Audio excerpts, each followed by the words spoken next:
দূর দূর পর্যন্ত বিজেপির সঙ্গে এর কোনো যোগাযোগ নেই। বিজেপি এ ধরনের ঘটনার তীব্র নিন্দা করে। এ ধরনের ঘৃণ্য ঘটনার সঙ্গে বিজেপি যুক্ত থাকতে পারে না। জনরোষে কেউ মুখ্যমন্ত্রী বা প্রাক্তন মুখ্যমন্ত্রী বা কোনো নেতারকে বিরুদ্ধে স্লোগান দিতে পারেন, কালো পতাকা দেখাতে পারেন, কিন্তু পাথর ছোড়া, জুতো ছোড়া, কাদা ছোড়া এগুলো কোনো সভ্য সমাজে কাঙ্ক্ষিত নয়। এই ঘটনার নিন্দা করেই বলছি, যে অত্যাচার তৃণমূল কংগ্রেস করেছে বিজেপি তার কোনো প্রত্যুত্তর দেয়নি।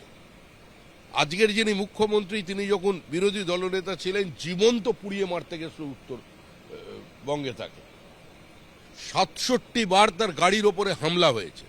হালি শহরে মৃত তৃণমূল কর্মীর বাড়িতে যাওয়ার পথে ব্যাপক ক্ষোভের মুখে পড়লেন প্রাক্তন মুখ্যমন্ত্রী মমতা বন্দ্যোপাধ্যায়।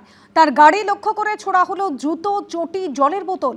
গাড়িতে লাগিয়ে দেওয়া হলো কাদা, ইট এবং পাথর ছোড়ার অভিযোগ করলেন খোদ মমতা বন্দ্যোপাধ্যায়।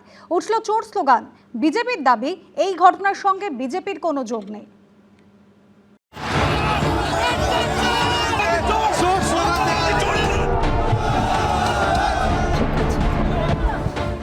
উত্তর 24 পরগনার হালি শহরে পুলিশের হেফাজতে তৃণমূল কর্মীর মৃত্যুর ঘটনায় তার বাড়িতে যাওয়ার পথে তুমুল বিক্ষোভের মুখে পড়লেন প্রাক্তন মুখ্যমন্ত্রী মমতা বন্দ্যোপাধ্যায়।